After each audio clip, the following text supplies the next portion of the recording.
আসসালামু আলাইকুম। আপনারা কেমন আছেন? জুম্মা মোবারক। সবাই আশা করি ভালো আছেন। তো বৃষ্টির দিনে এই ছাতা নিয়ে মসজিদে যাচ্ছি। তো ভাবলাম এর পথে একটু আপনাদের আমার গ্রামটাকে একটু ঘুরে দেখাই।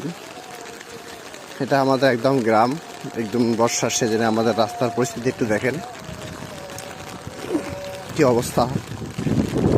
শান্তি আছে, কিন্তু কিছু কিছু ক্ষেত্রে আবার খুব কষ্ট আছে।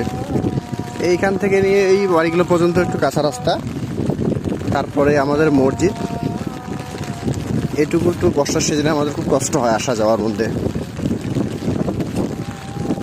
তো আপনারা দেখতে পাচ্ছেন যে রাস্তার পরিস্থিতি কীরকম হয়ে গেছে। সামনে বর্ষার ধান চাষ, যেটা আমন ধান বলা হয়, সেই ধান